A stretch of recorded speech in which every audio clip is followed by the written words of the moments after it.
You're listening to Women's Media Center Live with Robin Morgan.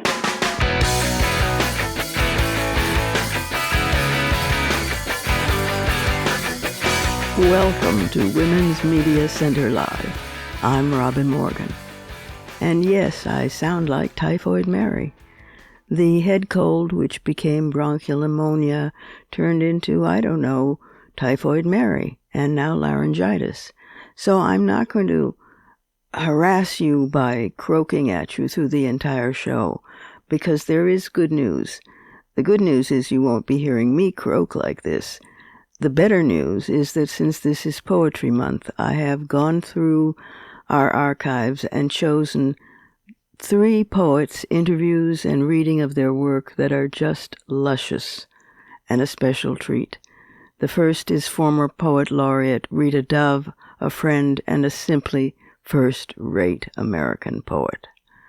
The second is Irena Klepfisz, who writes of Jews and ethnicity, of lesbianism and displacement, of grief and love. And the third is Toi Derricotte, an African-American poet who was one of the founders of Cave Canem, which itself has produced, she'll talk about it, some of the finest poets in America today. And hopefully I'll be back next week in a voice that doesn't sound like scratching tin with fingernails. Ooh. If not, there'll be more poets, because poetry is April, and April is Poets Month. So you'll get a full dose of it, and God knows we need it these days. No inside the headlines, no surrealism corner, no fighting words, poetry covers all 3. Welcome, Rita, to Women's Media Center Live. Thank you, Robin. Well, it's a joy to have you here, and it is a special joy to reconnect with you and to let our listeners listen in on a conversation with a woman who wrote the lines, Billie Holiday's Burned Voice. Oh, my God, Rita, in a poem that begins with that line and then ends with the line, if you can't be free, be a mystery. Oh, wow. Poet to poet. Hats off. Oh, thank you. Thank you. Yeah.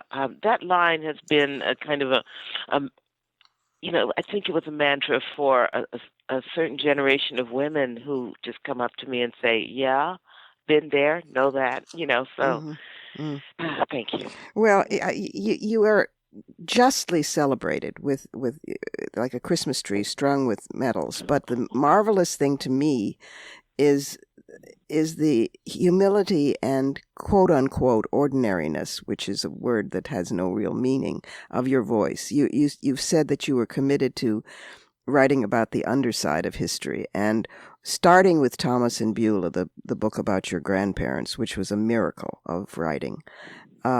You've kept that promise. It's not a pretentious voice. It's a voice of deceptive simplicity and incredible lyricism. Thank you so much. I mean, I couldn't be any other way. To me, it seems that all of us, human beings, actually live our lives in details and in those ordinary moments that mean incredibly much to us. And then you realize they will never make it into the history books. And I think as a woman and as an African American, I grew up always seeing both sides of the story, growing up and seeing, this is what gets played out there, and this is the real life that goes on. So when I began to write, it was the real life that was the most exciting that I wanted to write about. You come from a very interesting family, too. Let's take a minute and talk about that. Your dad was the first black research chemist who broke the race barrier in the tire industry? Yes, he was. Of course, I didn't know that when I was growing up, and it's interesting. My parents were I think they were careful about making sure that we grew up without seeing all those kind of landmarks, if it were possible. Mm-hmm. So my father was, all I knew was that he was a scientist and that he worked very hard, and I could see him preparing for your presentations and things like that. And it wasn't until I was in college that I found out that he, in fact, had broken this barrier. Interesting. Yeah, and I asked him, I said, why didn't you tell us when we were growing up? And he said, I wanted you to grow up with as little bitterness as possible. I wanted you to think that the horizon was yours to take as far as you could, and there was no need for me to lay that burden on you, which meant that he carried it. And your grandparents, say a few words about Thomas and Beulah. The Thomas and Beulah were my maternal grandparents. They're based on my maternal grandparents. Yes. Actually, my grandmother's name was Georgiana, but that messes up any line of poetry. So I changed her name. But they came up from Tennessee. My grandfather came up from Tennessee, truly on a riverboat, and my grandmother came from Washington, D.C. originally, and they met in Akron, Ohio. And when I first conceived of the book Thomas and Beulah, it was probably when I was about 13. It's when my first curiosity began to grow, because I spent an entire summer practically every weekend with my grandmother, because my grandfather had died, and my parents said, well, you can't date yet. They were rotating people who would stay with my grandmother. And so since I wasn't allowed to date yet, I had the weekend, shift, so to speak. But It gave me a wonderful opportunity to just be with her, and she began to reminisce about her husband. And I realized that I had always thought of him as my grandfather, and didn't know that he had led this life of playing playing in a little band and going up the river in the Mississippi on a riverboat. And I thought, what is, and in that kind of arrogance of youth, I assumed, of course, I was the center, and my grandparents revolved around me. So from that moment on, I think I wanted to discover who they were, how they made it, what it was like to be to end up in the North after coming up from the South, and to make their way, so to speak. Yeah. So. Well, you've unearthed and transformed through art a lot of African American history, or herstory, or all the strees, but it's been transformed through art into something that everybody can approach and feel embraced by. The work that you did on the book, in fact, on Rosa Parks was amazing. Just recently on the show we had Jean Theo Harris. I don't know if you know that she's coming out with just came out with a new biography of how, in fact, deeply political and radical Rosa Parks was, and how her image was tamed for acceptability.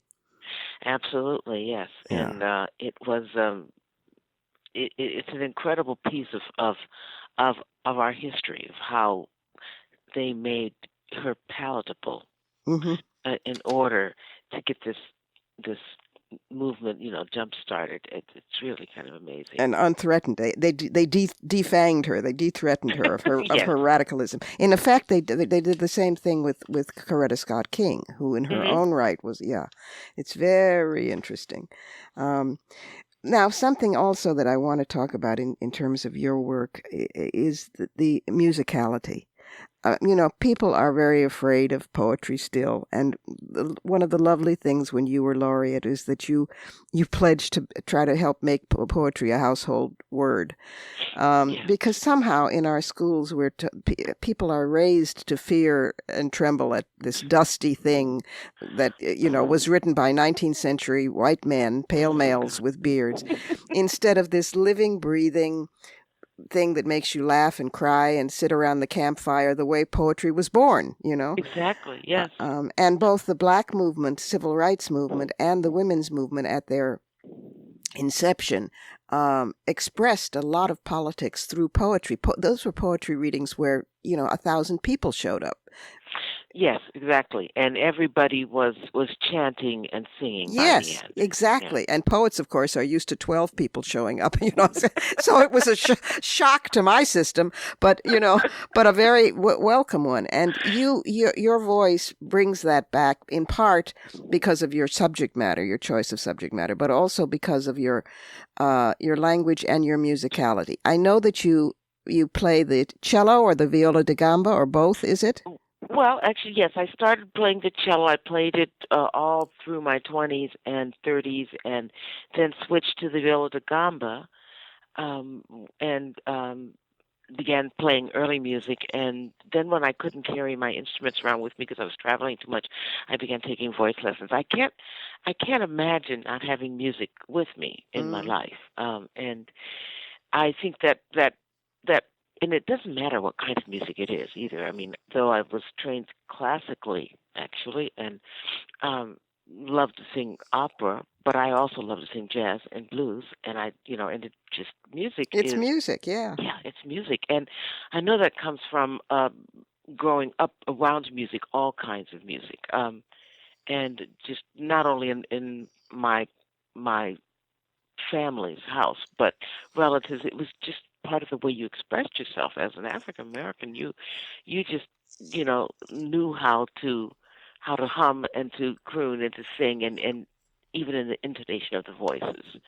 And I think that the great storytellers of my youth, the women Mm. who could say, "Oh, well, let me tell you," and the whole voice would do that thing, you, and you were caught. you got And my attention. yes, and you said, okay, because this person knows Yeah. that part of the way of that it's how you tell a story that's going to work. So my really, I think that's where my roots come from, and my absolute belief that if a poem doesn't sing, I don't see what the point of it is. Well, It has to sing in some way. It has some different kind of music, and uh, but I remember when I was poet laureate, one of the things that really shocked me was how many people were afraid of poetry. I mean, I knew that they were, but mm. not to that extent. And I would get letters from people who said, they always started off with, "I don't know much about poetry, Uh-huh. but," Yep, right. or I really don't. Always this kind of disclaimer, this fear of, well, I might be caught out and be thought uneducated and dumb, and then they would what follow would be the most incredible testimonies about a particular poem and how it changed their life. Yes, yes.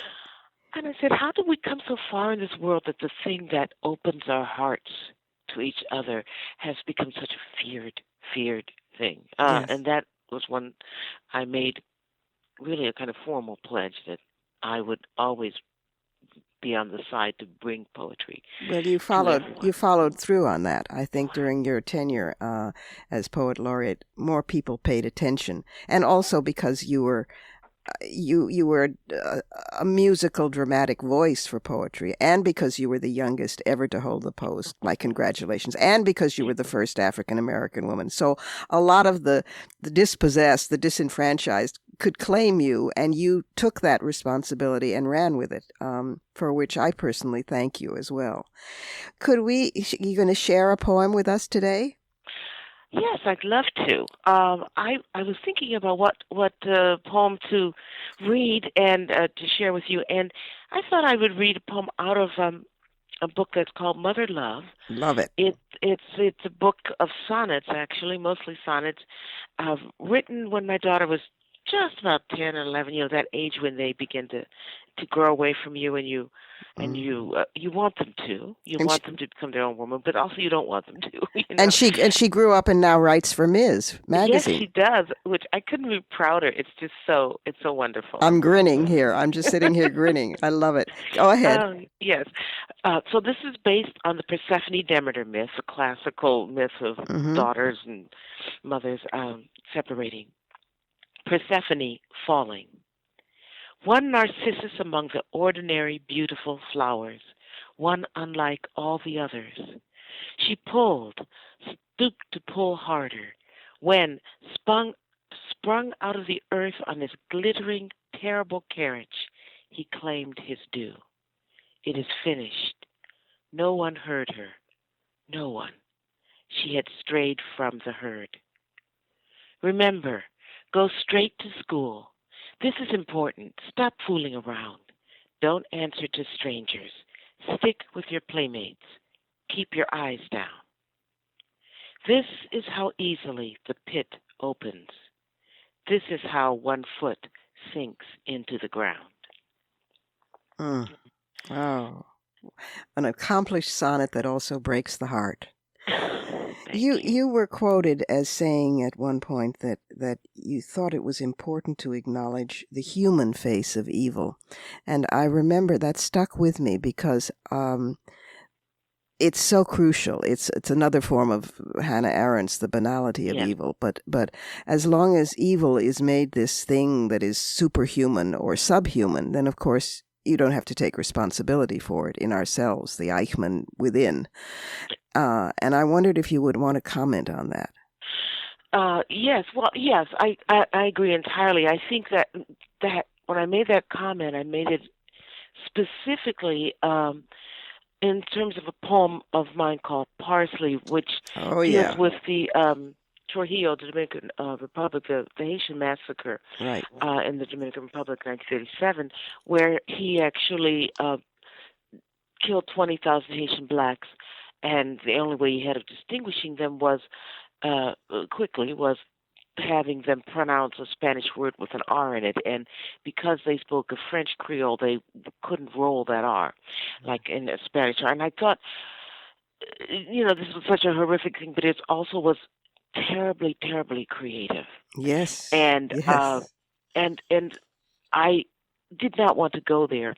I did not want to write about it, but I also thought that the ability for us to say, oh, that's evil, that's off to the side, it's too horrific, and therefore I don't want to think about it, also gives us the privilege of thinking that we have no kernels of cruelty in us as well. Precisely.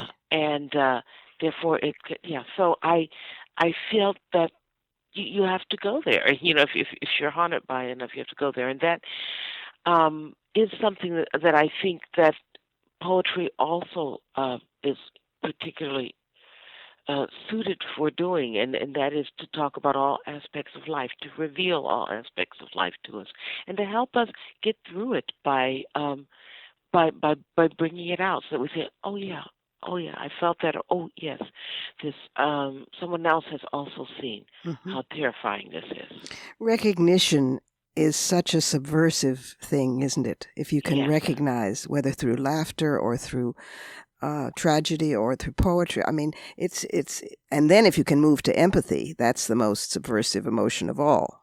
Absolutely. I have two questions, and then I'll let you go. I know this is Poetry Month, and so you're on the road and very busy. If you had to name what would be your greatest regret, or if you have no regrets, then your greatest sadness in life, what would that be? And comparably, what would you say would be your greatest pride? Oh, my goodness. My greatest regret. Oh, there are so many, I think. There really are. I regret. This is I don't even know if this is the greatest regret, but one of the regrets I have is that when I was in college, when I was in school, that I didn't dare to take some of the courses that I wanted to take, that I thought, they were outside of my discipline, that I did not take Portuguese, or Chinese, things that I was very curious about, because, you had to get to school, you had to get your good grades, and though I did take a lot of courses, I think it was a failure of bravery on my part, and to do that, and I think that it's something that has always kind of propelled me for the rest of my life to not be afraid to do something that I'm going to be bad at. Well, you're good at so many things, my dear. But I think that all of us are, in some ways, we it doesn't feel good to be bad at anything, and yet I want to be a student all my life. So that's really one of my greatest regrets. And your greatest pride? And what about greatest? My greatest pride, really, is my daughter. It's that she can walk through the world with a confidence that I didn't have, and with that she's also absolutely engaged, and I say that engaged, in the struggle, that she's a really smart, thinking human being who also seems to be kind of fearless and much savvier than I was at her age. So that confidence that she has and that belief that she can just go out there, she can do this, that is my greatest pride. Well, understandably. It's amazing how many extremely smart, extremely accomplished, extremely feminist women, when I ask this, name their children. Mm-hmm. Because it's a human being. Yes, and also they are the next generation. They're going to carry it on. And I really think that you should feel, I want to say, you should feel a little pride in that accomplishment, too, because you helped make that daughter of mine. Well, that's quite an honor. Absolutely. I am decidedly auxiliary proud of your daughter and of my son, and of all our children and of ourselves, and of you, because although the poet part of you is the dearest part to me, you're a woman of letters. I mean, there are plays, there are novels, there are... If anybody listening to this has not recently read or reread Rita Dove, you have such a treat in store for you. And I thank you for being with us on Women's Media Center Live, and send you lots of love. Oh, thank you, Robin. This was really wonderful. It's wonderful to reconnect and love back. We'll take a quick break now and then be back with more poetry.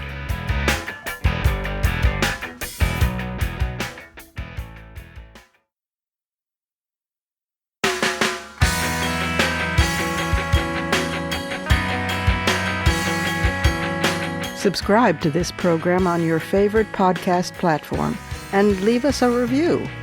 Follow us on Twitter at WMC Live, like our Facebook page at facebook.com/WMC Live, and visit us at WMCLive.com for more information about our show and our guests. You're listening to Women's Media Center Live with Robin Morgan.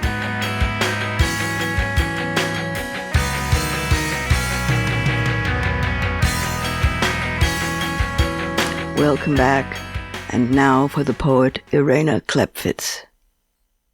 Irena, welcome to Women's Media Center Live. Thank you for having me.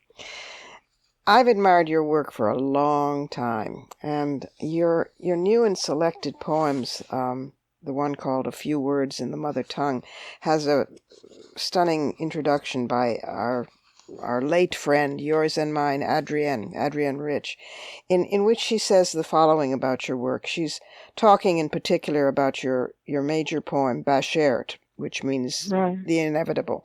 And she says, Klepfisz has written one of the great borderland poems which emerge from the consciousness of being of no one geography, time zone, or culture, of moving inwardly as well as outwardly between continents, landmasses, eras of history, a consciousness which cannot be and refuses to be assimilated, a consciousness that tries to claim all its legacies, courage, endurance, vision, fierceness of human will, and also the underside of oppression, the distortions quarantine and violent deracination inflict on the heart.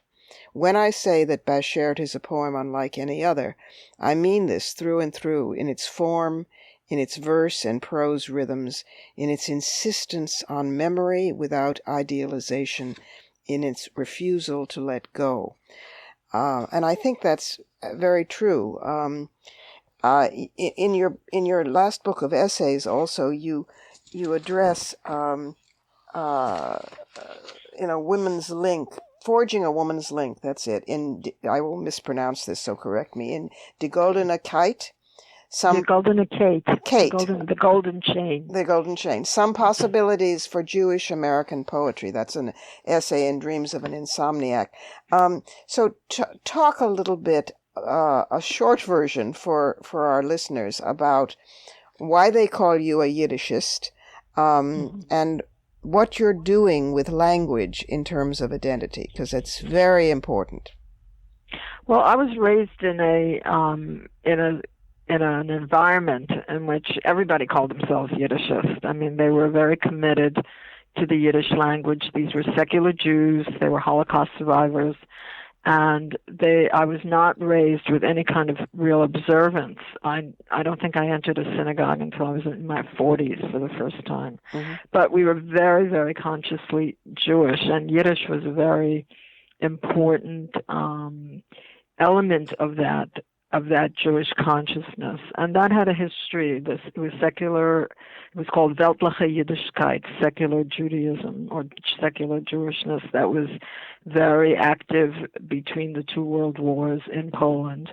And I was raised in a socialist environment that included that element, and was basically a political philosophy of the Jewish Labor Bund, which was Yiddish-based. And so, I mean, I think one of the things, my consciousness about this was extremely strong, but I think one of the sort of paradoxes is that for some reason, I wrote poetry for about 15 years without ever considering Yiddish.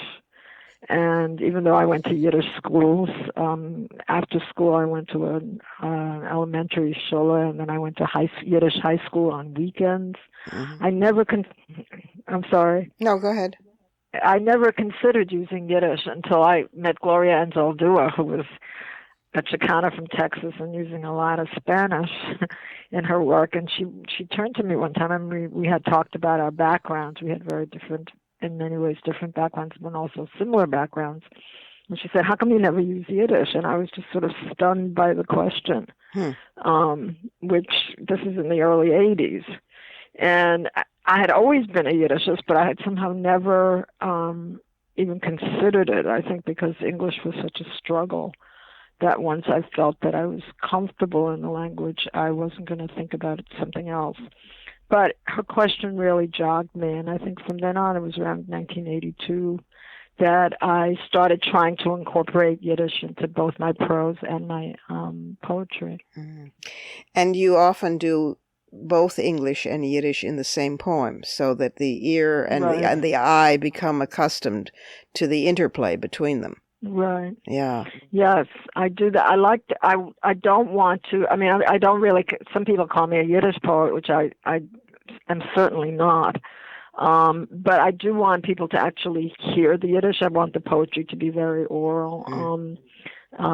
There's a great tradition, isn't there, of literature and theater in Yiddish? A huge tradition. Yeah.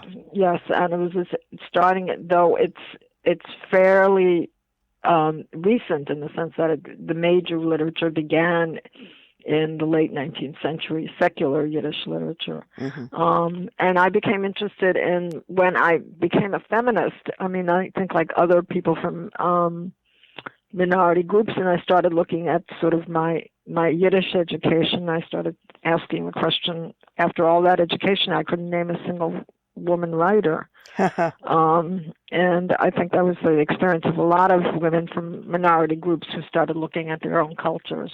Right.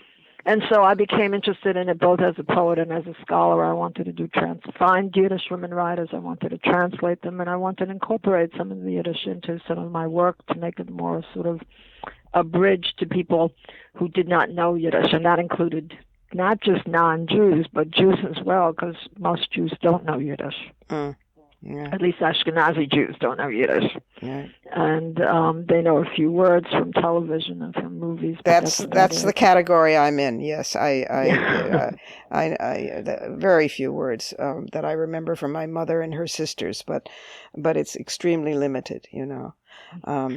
But you've spilled over borders or defied them in so many ways. You're like a one-woman rebellion movement. I mean, feminist, lesbian, Holocaust survivor, Yiddishist, poet itself, which is, of course, a defiant act. That's a lot of plates to juggle. Well, I think it doesn't feel, I mean, I think that one of the things that happens is you don't feel it. You sort of are it, and you try to express all those facets. I mean, I think I loved the background I came from, but I also recognized that, especially when I came out, that there was a lot of bigotry in that background. Yeah. And there were a lot of biases. And even in the Yiddish, there's inherent in the language and how women are depicted, and the treatment of Yiddish writer indicates an enormous amount of sexism and sexist attitudes, and so it's a sort of double-edged sword. And I sort of experienced both the tug and the pull of that background, as well as the critical eye on it, and seeing its faults and its weaknesses. Yeah, it's a two-step to both affirm and cherry pick. Yes, this, but not that. That, exactly. Yeah, exactly. And redefine as we go in every area. Yeah, I mean, I remember the first time I read the poem Etliche Werte. I read it at the National Yiddish Book Center, and I was terrified. It was a Jewish audience. It was a Yiddishist audience. Their National Yiddish Book Center is dedicated to Yiddish, but I used the word lesbianka 3 times in the poem. And the first time I said it publicly, wow, I was trembling. It was like about 1982 or 83. I was really terrified to read it. And so it was sort of ironic. Here's this perfect audience for this poem in some ways, but at the same time, the words that I was talking about weren't so nice about women, and I was terrified of how they would respond. Yeah, it's always the job of a poet, of course, to try to tell the deepest truth. I mean, which is impossible to get at, but that's what we spend our lives mining, right. In the mines about, and so to tell that truth politically as well as aesthetically is, well, a friend of mine used to say, we go down into the mines looking for that glint of pure diamond or gleam of gold, and when we come up, it's no wonder we have emotional and intellectual black lung disease, Yes. So it's a scary process that I don't think people fully understand. Will you read us a poem, please, and then we can talk about that? I'll read you the poem that I was so afraid to read then. I had just written it. I think it had just been published, and I wanted to read something with Yiddish in it, and I was just beginning this process or this experiment. It's called Etliche Werte auf Mammeloschen, a few words in the mother tongue. Lamashal, for example, die Kurve, the whore, a woman who acknowledges her passions. Die Yidina, the Jewish woman, ignorant, overbearing. Let's face it, every woman is one. Die Yente, the gossip, the busybody who knows what's what and is never caught off guard. Die Lesbianke, the one with a roommate, though we never use the word. Das Weibel, the wife, or the little woman. In der Heim, at home, where she does everything to keep Yiddishkeit alive. Yiddishkeit, a way of being Jewish, always arguable.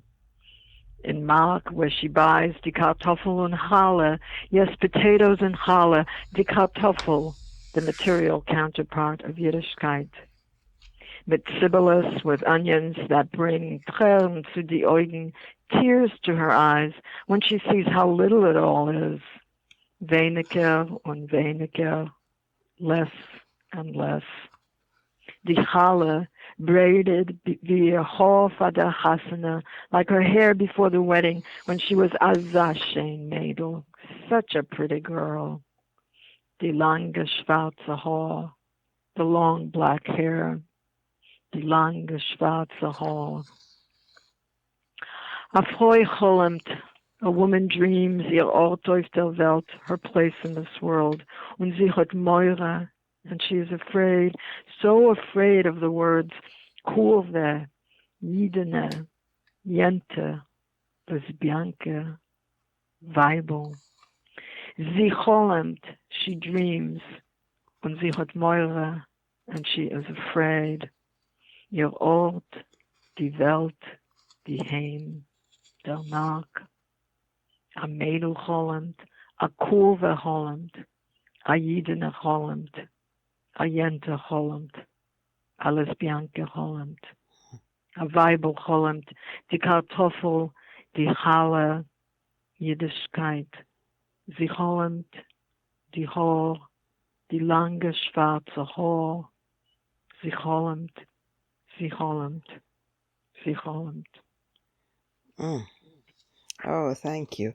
It's brilliantly constructed because the first time we get it and the second time we get it with the English, and by the time it comes back by itself, we remember some of it. So you're teaching. You're teaching I us. hope that's exactly. Well, you're teaching right. us in the process of the poem. Yeah, it is. Right. It's amazing. What is Yiddish, Irena? Is it part German and part what? Well, Yiddish has three major components, and it has to do with the geography of Ashkenazi Jews. It has German in it, it has Hebrew in it, and and Aramaic, and it has Slavic components because the Jews moved from east, from Germany, as they progressed to Poland and Russia, and it was mainly there that it was spoken and written, and but it's not a dialect; it's a language in itself, which has its own grammar and though sometimes it's looked upon. I mean, Yiddish has been called jargon, and it's very looked down upon by sort of Central European Jews. I mean, they weren't too fond of their Eastern European brothers and sisters speaking Yiddish. It was a kind of tension among Ashkenazim. I know it's looked down upon by Hebrew-speaking Jews in Israel too, by Sabras. It was, and it's sort of they're trying to recover a little bit from that. It was forbidden to be used in Israel. I mean, you weren't supposed to speak it in the street. Wow, and so on. Not because it was jargon, but because they were trying to build Hebrew. Yeah. Yes, that's right. But it's amazing that you're just sort of your everyday courage, because if there's an outside to beyond, that's where we find you. I mean, on the side of the Palestinians, on the side of Yiddish. If that's not in fashion, what is not in fashion? And there you are defending it. But defending it with such elegance and lyricism and real beauty. Thank you so much for being with us. I'm afraid we have to go. It's frustrating because if I had my way, I would do a poetry show every single week. But I have to be fair to the prose people too. But your latest book in poems is A Few Words in the Mother Tongue, Poems Selected and New. The latest book of prose is Dreams of an Insomniac. Wonderful titles. Jewish feminist essays, speeches, and diatribes. And I thank you for the beauty of your work. And let's have a coffee soon, yes? Thank you, Robin. Thank you very much. I really appreciate it. Time for another brief pause before more poetry. Thank goodness.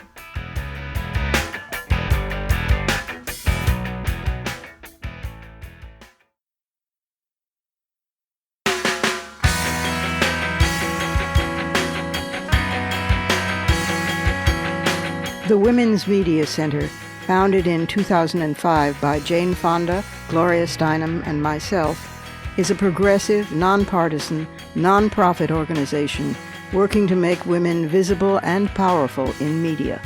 You can learn more about the WMC at womensmediacenter.com. You're listening to Women's Media Center Live with Robin Morgan.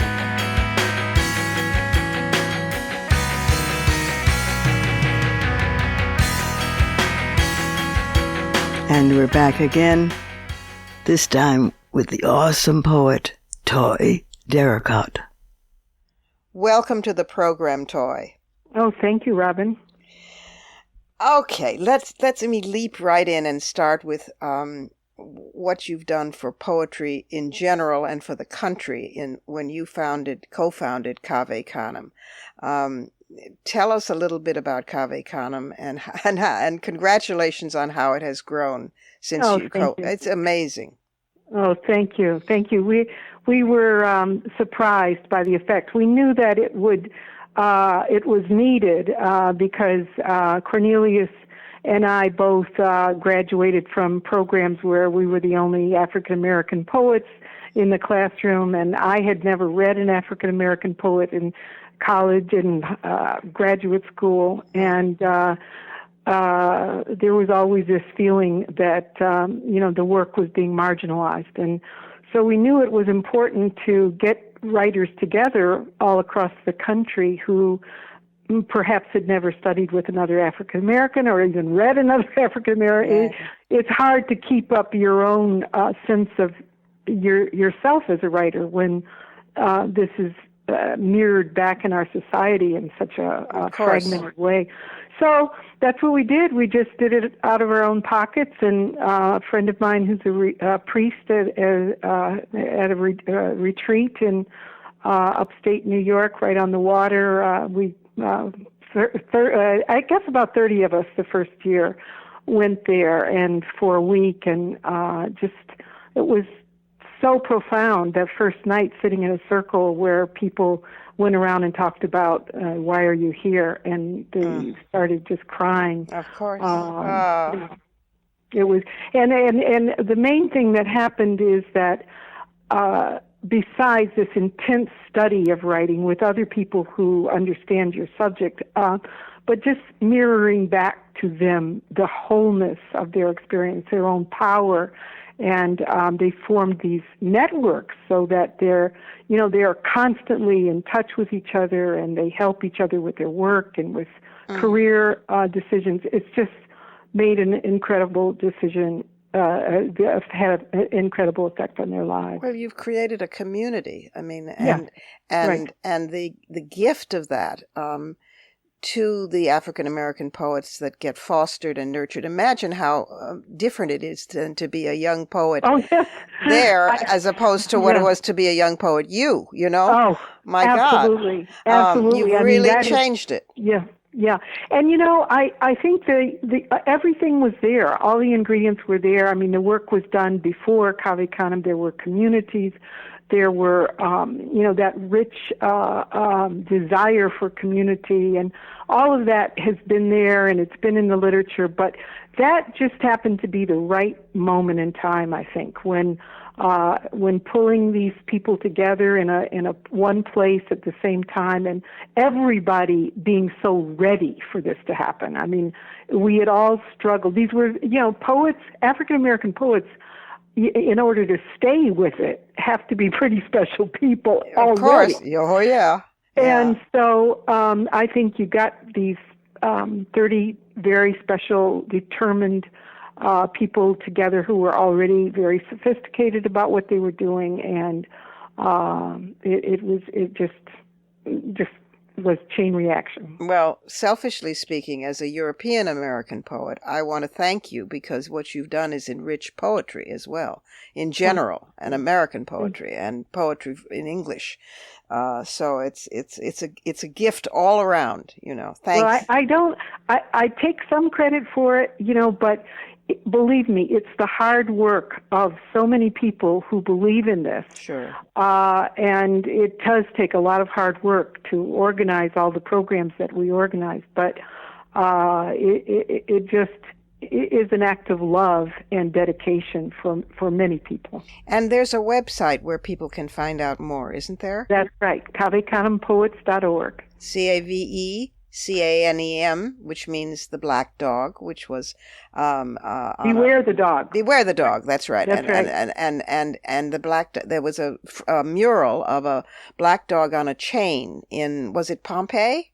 In Pompeii. That's right. That was the tile on the floor of the tragic poet in Pompeii, and that we happened to be in Pompeii the day after Cornelius Eady, the co-founder, and his wife Sarah Micklem, and I decided to do this together. But in your graphic, you broke the chain of the dog. The dog is Sarah free. Did that. Oh, it's That's beautiful. Right. It's just, it's so subtle, but it's just beautiful. Well, everything worked out. It sure did. It did.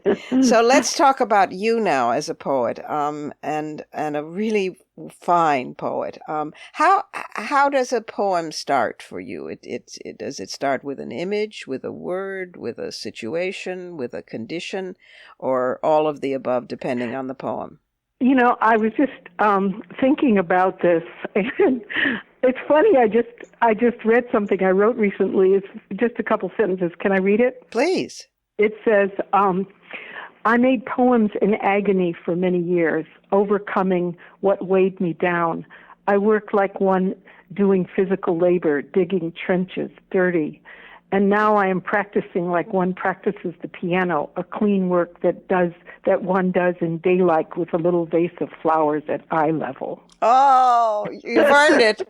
You've earned it. I think something like that happens with age. I do too. And I'm know? very interested in that. I'm interested in how writers change not only their style and their subject, but the very reason that they're writing. Yes. And and I think this can be very discouraging and frightening. But I think, if you hang in there, it turns out to be a wonderful opportunity for just seeing the world in a new way. Oh, I so agree. I so agree. It used to be with me that I would, the germ of a poem would, I likened it to a bat flying through a cave.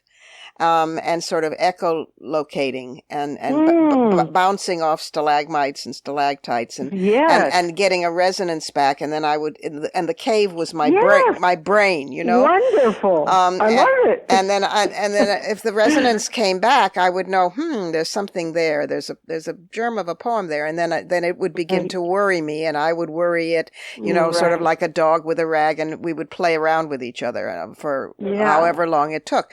But now it's more like you've watered something in the garden in the evening, and then you go out in the morning with a cup of tea, and it's a flower. Oh God! Well, I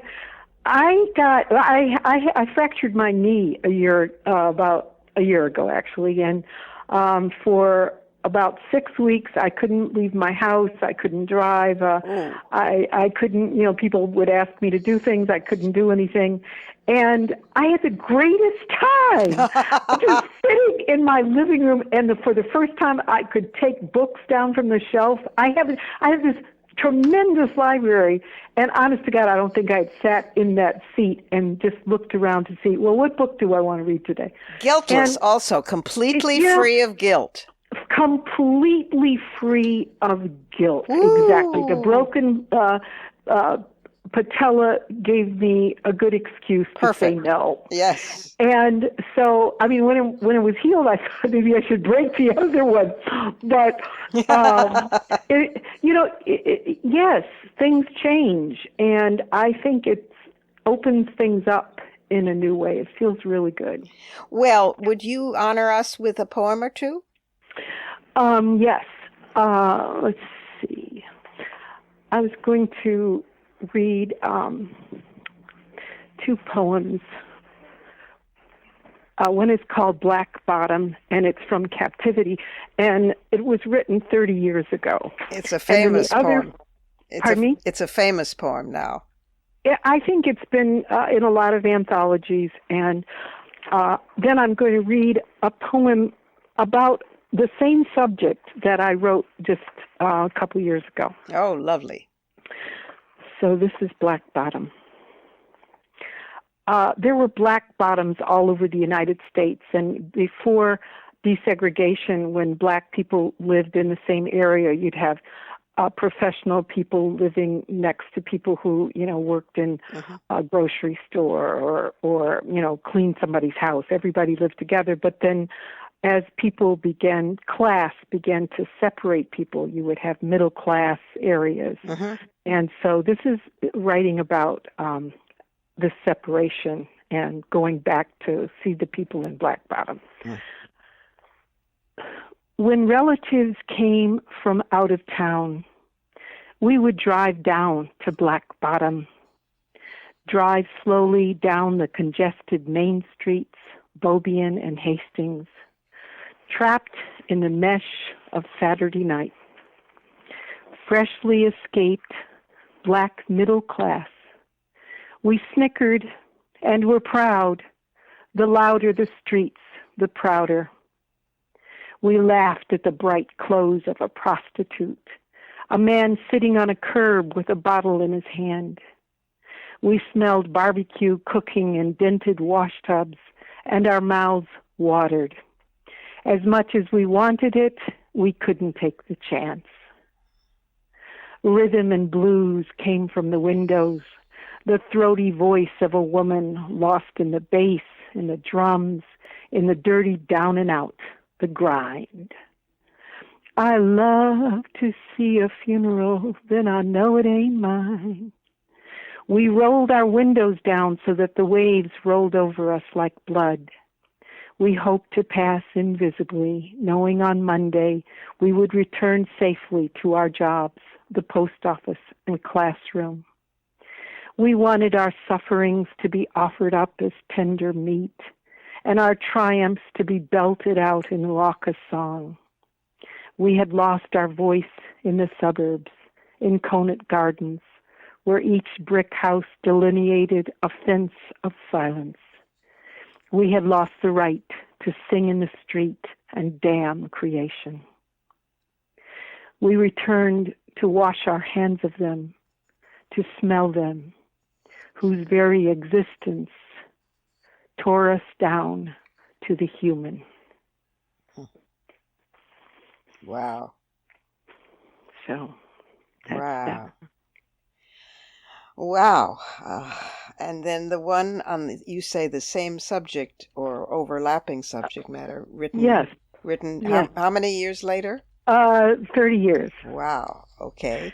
And so this is Weekend Guests from Chicago, 1945. In their brand new caramel Cadillac, Julia and Walter arrived at 4. Trunks stuffed with leather suitcases, steaks, champagne and oysters in a cooler, and Walter's only drink, Johnny Walker Blue. Julia, hands flaring in the clunky music of a pound of real gold charms. Walter in a tan linen jacket and shoes soft as old money. Sweet-tempered, sweet-tongued, he teased the women to blushing and let his wife reign queen in a diamond ring to knock your eyes out. She was known from New York to L.A. for her fried chicken and greens, and didn't hesitate after hours of driving to throw an apron over a French cotton dress and slap the flour on 30 or more pieces. Oh, the chicken breasts and thighs spattering juicy in just the right degree of heat, as she told stories hilarious and true to a kitchen full of steamy women that made them double over and pee themselves. Saturday morning, men to golf and women in floral robes with cups of a New Orleans blend so strong they said it stained the rim and turned you black. Me in a high chair straining for language, my bottle stirred with a spoon of coffee and half a pint of cream. At 15, my first trip cross-country on a train, I stopped to spend the night. We took the L to Marshall Fields, where Julia bought my first expensive cold creams and hosed the shades of which, for the first time, dared the colors of our colored skin. She told me she had lovers, one a handsome Pullman porter. My last nights on board, I myself enjoyed a notable service. A cafe au lait gentleman woke me for breakfast by slipping his hand through the sealed drapes and gently shaking my rump. I waited all night, damp with wonder. She had a wart on her chin or nose, I can't remember which.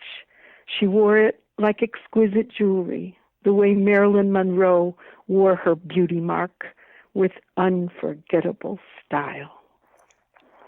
Ah. Oh, brava. Thank you. Brava. You know, I was thinking as that sunk in, there is such a couple of things, many thoughts all at once. One is that the poems on race that you have produced over the years, in clusters, and then didn't for a while, and then came back to it at a whole other level. I don't ever recall reading in the Black Arts movement anywhere else, because there's such a personal tender. There's a real tenderness and lyricism there. There's a poem called, in one of the books, called "A Weakness" or "The Weakness," about the grandmother, your grandmother. Yes. That is also just an incredible, just a small moment that is the world. And I'm wondering, do you think that approach was because you were a woman and noticed things that the guys don't notice, or that it just came out of your own background and your own soul? Well, there's many influences in any poet's life. And I was very attracted to the confessional poets. And at the time, the Black arts movement was so important, and it was about changing this negative image and impact and the way racism had played out among Black writers, where you had to choose if you were a writer or a Black writer. And then, there was this antagonism between the writers. It was like you were put in this untenable situation, and then you had to make these untenable choices. Right. And so in a way, I think I was... I wanted to confess, partly the Catholicism maybe, but also I felt that certain silences in my own family had played out in very destructive ways. Yes. And I felt that these things, these forces in our own hearts were really connected to the larger forces in society. And I really hoped by probing personal shame and rage that I could make that larger connection and actually kind of resurrect that part of myself that had been so harmed in childhood. Well, you've not only done that, but that you've done that with tremendous aesthetic grace and the women's movement has the phrase the personal is political, and the irony to me is that these quote personal unquote poems of yours about Black families, about women's sidelong glances, about these tiny little, are in some ways more profoundly political than all of the words ending in TION and ISM. You know what I mean? Mm-hmm. I'm so glad you said that, because for me, to me, it's always, every book is about form and a change in form. When I go into different subjects, I have to, my books look different. Every book looks different. And there's a certain form for me that's attached not to the, well, of course it is attached to the classic forms, but form and truth for me, when I really feel like I've gotten there and I've done the hard work and maybe said the thing you're not supposed to say, but also made it lyrical and made it, given it an artistic shape, that's when I know that the work is done. It's not just telling it. That's it's right. Making it into something that is an object that's separate from me and that has its own life, and then I'm done with it. And that's what happened with my childhood in my last book. So that's another reason why I'm sort of without a subject. Well, it will find you, and you will find it. You know that, of course you would. We have to go, which is making me crazy. But Toi, thank you so much. This has just been wonderful. I enjoyed it too, Robin. And that's our show for today. You can follow me on Twitter at @TheRobinMorgan and on Facebook at facebook.com/TheRobinMorgan. Check out my blog at robinmorgan.net and find my latest book, Dark Matter, wherever books are sold. Opinions expressed on this program do not necessarily represent the Women's Media Center. Here's the family for our show. Executive producer as well as founding and sustaining sponsor, Regina K. Scully. WMC president and co-executive producer of this program, Julie Burton. I'm Robin Morgan, your producer and host. Thank you for being with us. Join us again next time on Women's Media Center Live.